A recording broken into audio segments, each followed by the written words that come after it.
Ako'y sandaling manalangin. Panginoon, maraming salamat una sa presensya mo sa aming mga buhay at sa aming kalagitnaan ngayon, O Diyos. Alam namin na narito ka sapagkat ikaw nagsabi sa iyong salita na kung merong 2 o 3 nagtitipon sa iyong pangalan, ikaw, Panginoong Hesus, ay nasa aming kalagitnaan. Salamat, Panginoon. Salamat sa kabutihan mo. Salamat sa dakilang pag-ibig mo. Salamat sa katapatan mo. Salamat sa pagpapatawad ng aming mga kasalanan. Salamat at iniligtas mo kami. Salamat, Panginoon. Minahal mo kami ng lubusan at walang kondisyon.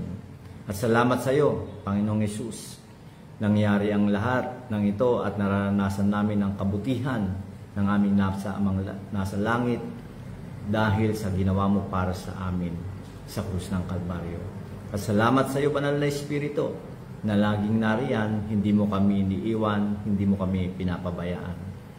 Panginoon, muli ang dalangin ko na naman sa hapon na ito ay patuloy na ipagkaloob mo sa bawat sa amin ang espiritu ng karunungan at kapahayagan nang makilala ka pa namin ng lubusan sa aming mga buhay. Patuloy, O Diyos, na mabuksan ang aming mga puso, magliwanag ang aming mga pangunawa upang sa gayon ay malaman namin, makita namin ang pag-asa ng pagkatawag mo sa basa sa amin. Na tunay nga po, O Diyos, na maganda ang layunin mo, ang plano mo sa aming mga buhay. At gayon din naman, Panginoon, makita namin ang lahat ng yaman na inihanda mo para sa amin na mga pinili mo, O Diyos. Malaman namin ito, Panginoon, sa aming mga puso at sa pamagitan ng iyong salita. Gayon din naman, Panginoon, maranasan din namin ang kapangyarihan mo, ang kapangyarihan ng Banal na Espiritu na naghahari sa amin, na nasa amin, O Diyos, dahil sa aming pananampalataya sa aming Panginoong Hesus. Muli, O Diyos, patuloy na ikaw lamang maluluwalhati at siyang ang may tatas lamang ang kataas-taasang pangalan, ang pangalan ni Hesus. Amen and Amen. Praise God. Mabuti po ako ang Panginoon. Alam po ninyo, hindi ako magbabago, hindi ako magsasawa na sasabihin na napakabuti po ng ating Diyos. Praise God, hindi po ba? At yan po ang lagi kong pinangahawakan sa buhay. Na kahit anong mga bagay na nararanasan natin, anumang bagay na nararanasan natin, anong mga bagay na dumarating na pagsubok sa ating mga buhay, ang panghawakan lamang po natin, yung alam natin na mahal tayo ng ating Ama, ang ating Panginoong Diyos. Minahal niya tayo ng lubusan. Katunayan, kahit nung tayo makasalanan pa, minahal na tayo ng Diyos. At ipinadama niya po ito. Ayon sa sulat ni Apostol Pablo sa mga taga-Roma, sabi niya, ipinadama ng Diyos ang kanyang pag-ibig sa bawat sa atin nung ipadala niya ang kanyang bugtong na anak. Nung mamatay ang kanyang bugtong na anak na si Jesus para sa atin, kahit noong tayo ay makasalanan pa. Hindi po ba? Ang napakaganda po ron ay hindi tayo hinintay ng Diyos na magbago, maging mabuti, dahil di naman natin kayang baguhin at pagbutihin ang ating mga sarili. Pero sabi niya, kahit nung tayo makasalanan pa, minahal na tayo ng Diyos. Okay. At alam po ninyo, ang patuloy na tinatalakay natin bawat broadcast po natin ay patungkol po sa paghahari natin sa mundong ito na isang mandato ng ating Panginoon. Ang panawagan po ng Diyos sa atin ay tayo ang maghari sa mundong ito. Pagharian natin ang mundong ito, pagharian natin ang buhay na ito. At ito po ay nakasulat po sa banal na kasulatan. Kung titignan po natin, magsimula po tayo rito. Ang sabi niya sa pangalawang Pedro, sa 1 Peter, unang Pedro, sabi po sa banal na kasulatan, sa unang sulat ni Saint Peter, sa chapter 2, verse 9, ang sabi po niya rito, ngunit kayo ay isang lahing pinili. Pinili po tayo. Praise God, hindi tayo pumili sa Panginoon, pinili po tayo ng Diyos. Sabi niya rito, ngunit kayo ay isang lahing pinili, isang maharlikang pagkapari, isang bansang banal, sambayanang pag-aari ng Diyos, upang inyong ipahayag ang mga makapangyarihang gawa niya na tumawag sa inyo mula sa kadiliman tungo sa kanyang kagilagilalas na liwanag.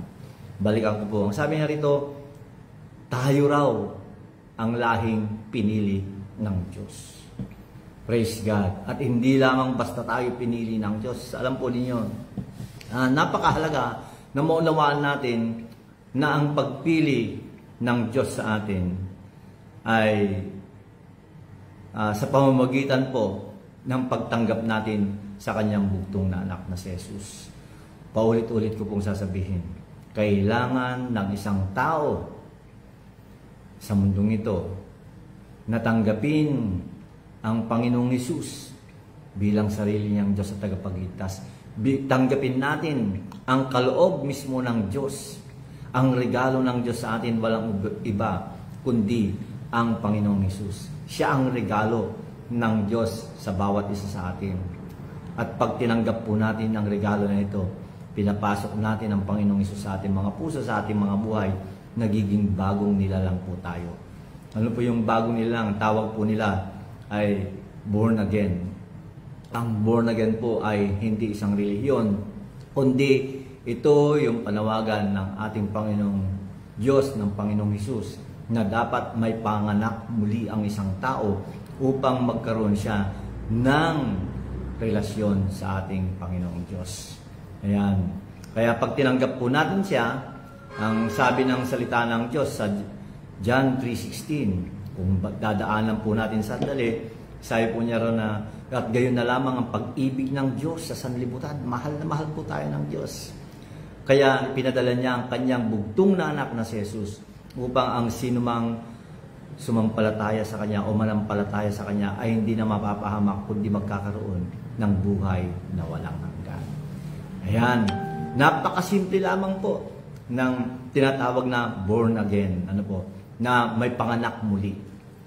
Ako po'y naniniwala na lahat ng tao nagpinili at nagdesisyon na tanggapin ang kaloob ng Diyos, ang Panginoong Hesus, na tanggapin siya sa kanilang mga puso bilang sariling Diyos at tagapagligtas. Ang lahat po ng taong ito ay tinatawag natin na mga born again, o sila po ay naipanganak ng muli. Ayon. Maaring hindi nila alam ang bagay na ito, ngunit nung tinanggap nilang Panginoong Hesus, naging bagong nilalang na po sila. Ayan. Kaya nga, ang sabi ng salita ng Diyos sa 2 Corinthians 5:17, sabi niya, ang sino mang nagpag-isa na kay Kristo Jesus, ay silang bagong nilalang. Ang lumang pagkatao niya ay wala na, ang bago na ang nariyan. So, nagiging bagong nilalang ang tao. Bakit po ako napunta sa bagay na yon? Sapagkat nung tinanggap natin ang Panginoong Hesus bilang sarili nating Diyos at tagapagligtas, kasama tayo sa sinasabi ni Saint Peter po sa chapter 2 verse 9 ng 1 Peter 2 verse 9 na you are a chosen people. Pinili tayo ng Diyos. Praise God, hindi po ba? Pinili tayo ng Diyos. Sa dinami-dami na nabubuhay sa mundong ito, pinili tayo ng Diyos. At hindi lamang tayo basta pinili ng Diyos. Alam niyo bang ibig sabihin na pinili tayo ng Diyos? Sapagkat merong favor ang Diyos, may pabor ang Diyos sa atin. Hindi tayo pipiliin ng Diyos kung walang pabor ang Diyos sa atin. Meron tayong pabor na tanggap mula sa Diyos. Hallelujah. Praise God. At hindi lang tayo pinili. Ang sabi ng salita ng Diyos, kung babasahin ko po para sa inyo muli, sabi niya, ngunit kayo'y isang lahing pinili, isang maharlikang pagkapari. Sabi niya, a royal priesthood. Alam niyo po ba, na bawat pinili ng Diyos, bawat tumanggap sa Panginoong Hesus bilang sarili niyang Diyos at tagapagligtas, ay naging maharlika. Praise God, hindi po ba? Naging hari. Yan. Ang tawag nga rito, maharlikang pari. A royal priesthood. Naging maharlika na po tayo. Yan. Kasama na tayo sa lahi na yun ng mga maharlika.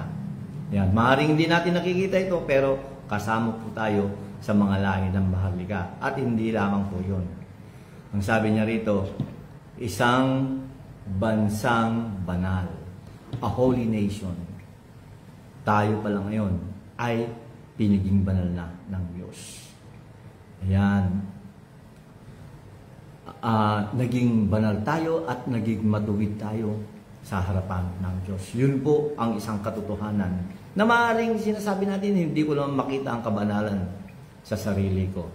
Alam po ninyo, ang tinatawag natin na nung tayo ay naging bagong nilalang, yung Espiritu po ng Diyos ay sumaatin. Ayan. Yung Espiritu po natin ang nabago na. Pero ang kaisipan po natin at ang katawan po natin ay hindi pa po ito nababago.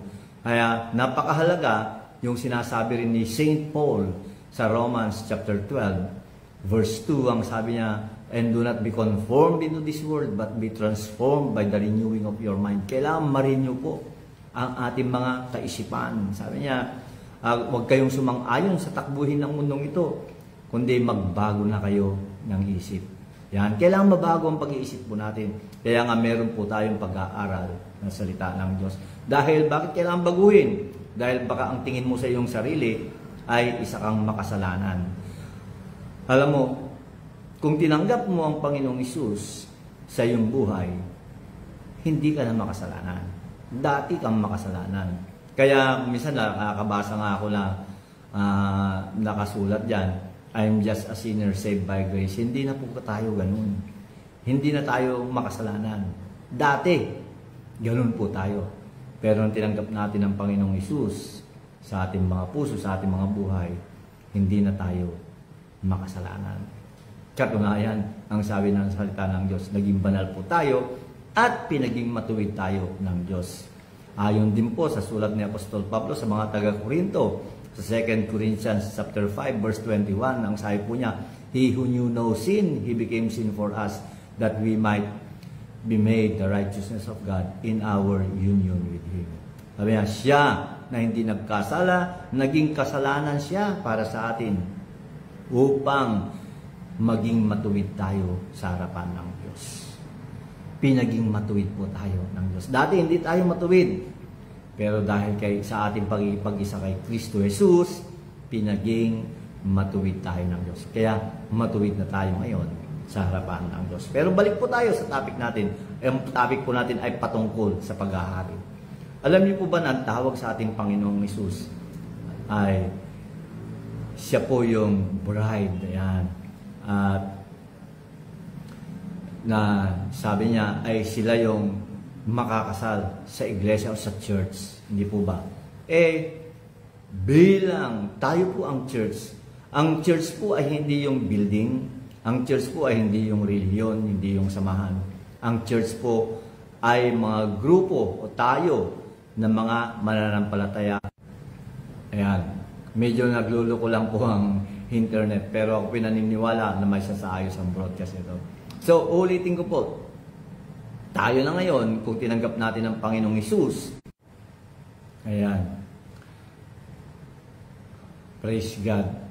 Alam po ninyo, medyo hindi ko naintindihan ang internet ngayon. May pabago-bago po ang signal. Ano po. Pero, hindi baliw. Mabuti po ang Diyos.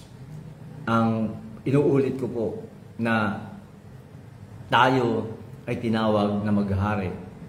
Ano po, sa buhay na ito. Sapagkat, kung titignan natin ang salita ng Diyos ayon sa mga sulat nila Apostol Pablo, sila St. Paul, ano po, makikita natin na ang Panginoong Hesus ay siya na yung, siya yung ikinasal sa atin. Yan. Yung church kasi ay matatawag natin na ito yung iglesia na sinasabi ng Panginoong Hesus na may kakasal pagdating ng araw sa Kanya. Kaya, kung tayo, ang church mismo ay naikasal sa hari ng mga hari,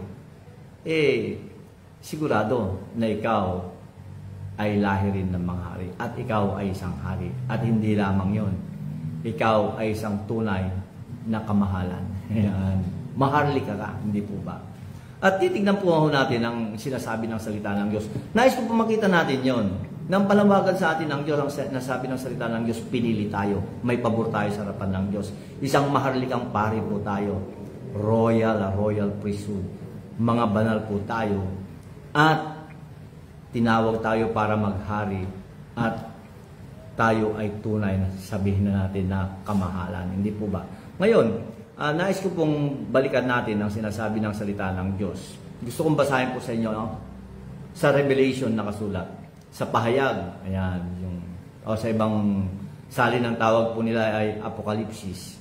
Sa Revelation chapter 1, verse 6, ito po ang kanyang pagkakasabi. Ayan. At ginawa tayong kaharian, mga pari sa kanyang Diyos at Ama, sumakanya ang kaluwalhatian at ang paghahari magpakailanman. Sa ibang salin po, ito po ang kanyang pagkakasaysay na nais ko na makita po natin. Yan. Ang salita ng Diyos translation, ang sabi po niya rito sa Revelation chapter 1 verse 6 o pahayag o Apokalipsis, ang sabi po niya rito, ginawa niya tayo mga hari at mga pari upang maglingkod sa Diyos na kanyang Ama. Sa kanya ang kaluwalhatian at ang kapangyarihan magpakailanman. Amen.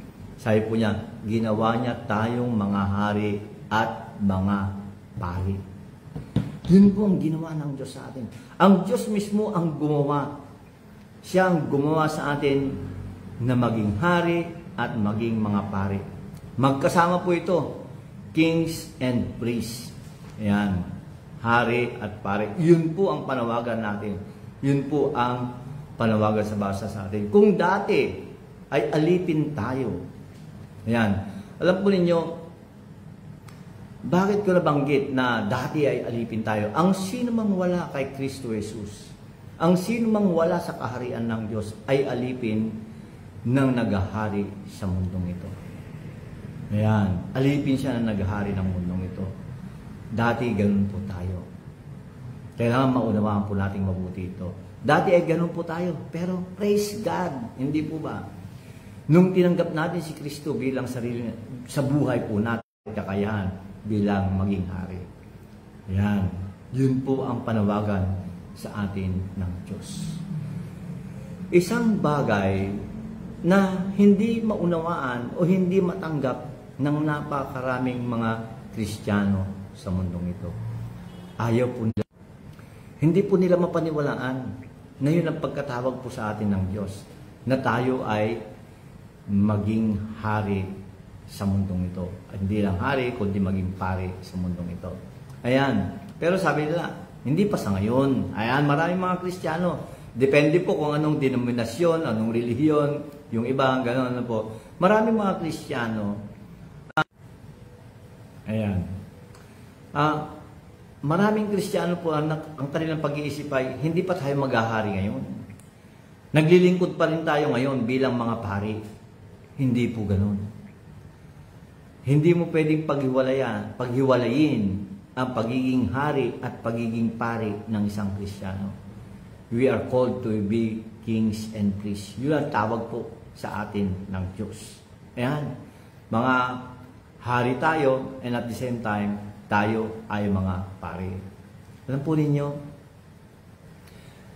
tayong tinatawag na mga mananampalataya na merong tinatawag na dugong bughao. Royal blood, hindi po ba? Alam po ninyo, kung titignan po natin ngayong kapanahunan na ito, ay makikita natin na parang ang mga royalties ngayon, yung mga dugong mga maharlika ngayon, ay parang hindi na katulad ng dati na laging merong nakalagay na corona, ayan, may hawak na setro, ayan, na tuwing lumalakad sila at talagang magagarbo ang kanilang mga damit. Pero sa ngayon po ay bihira tayong makakita ng mga ganon. Ayan, parang ang mga pari ngayon ay naging pangkaraniwan, ay mga hari ngayon ay naging pangkaraniwan na lang. Ano po, na katunayan, kung titignan natin yung background, halimbawa, yung isang emperador, ayan, royal blood, ng Japan, yung kasalukuyang emperador po ngayon, si Naruhito. Nag-aaral po sa ibang bansa yan. Nag-aaral siya sa ibang bansa, ay nasubukan po niya na siya yung maglaban ng kanyang sariling damit at gamitin niya yung kanyang credit card pag bumibili siya. Parang naging pangkaraniwang tao siya. At alam po ninyo bakit ko nasambit ang bagay na yun? Sapagkat maraming Kristiyano ngayon nang iniisip nila sa kanilang mga sarili ay mga pangkaraniwang tao lamang sila. Pero hindi po tayo ganoon sa harapan ng Diyos. Hindi tayo pangkaraniwang mga tao lamang. Isaalang-alang po natin kung ano yung pagsasang-alang-alang sa atin ng kalangitan bilang mga hari dahil ang Ama natin ay isang hari. Yun po ang panghawakan natin sa buhay ito. Kaibigan kapatid, hari ka, tinawag ka na mamahala sa buhay na ito. Ang dugong dumadaloy sa mga ugat mo ay dugong bughaw. Ayan. Yes, totoo, meron tayong pagsasanay sa mundong ito. Pero bilang mga anak ng Diyos, kailangan makita nila na tayo ay mga hari sa mundong ito. Ayan. Ganun po dapat tayo ngayon. Kaya, paminsan, nakakalungkot isipin na makikita natin ng mga Kristiyano na mga talunan sa buhay. Pero, alam po ninyo, hindi ganon ang tawag sa atin ng Diyos. Katunayan, nung umpisa pa lang, ang sabi ng ating Panginoon, Jesus, ay tinawag po tayo hindi maging buntot, kundi maging ulo po tayo. Tayo ang manguna sa lahat ng mga bagay sa mundong ito. At yun po ang kailangan nating tuklasin kung paano nating gawin ang bagay na yun. At ito'y, alam ko, sa tulong po ng banal na Espiritu ng Diyos, magagawa natin ang mga bagay na ito. Ayan. Ang sabi ng salita ng Diyos sa Genesis chapter 1:26, chapter 1 verse 26. Nung likhain ng Diyos ang langit at ang lupa at lahat ng bagay na makikita natin sa mundong ito, ang sabi ng Diyos, ngayon likhain naman natin ang tao ayon sa ating larawan, ayon sa ating wangis. Sila ang mamamahala sa mundong ito. Sila mamamahala sa mga isda sa dagat, sa mga ibon sa empakawid, lahat sabi niya, sila ang mamamahala dito. Kaibigan, ikaw ay pinanganak para maghari. Ikaw ay tinawag para maging ulo at hindi maging buntot. Yan ang panawagan sa iyo ng Diyos. Yan ang panawagan ng Diyos sa akin. Yan ang panawagan ng Diyos sa lahat na nagipag-isa kay Kristo Jesus. Praise God. At diyan po natin tatapusin muna ang broadcast na ito. At oras na po para tapusin. Pero nais ko po na imbitahan kayo kung nais po ninyo ang maranasan ng paghahari sa buhay nito, ay tanggapin po ninyo ang Panginoong Hesus bilang sarili ninyo sa pagpagligtas. Kung wala pa kayong relasyon sa Kanya, ang sabi ng Panginoong Hesus, ako ang daan, ako ang katotohanan at ako ang buhay. Walang makakalapit sa Ama maliban sa pamamagitan ko. At ang sabi rin po ni Apostol Pablo kay Timoteo, sabi niya, meron lang iisang tagapamagitan sa tao at sa Diyos, walang iba kundi ang Panginoong Hesus.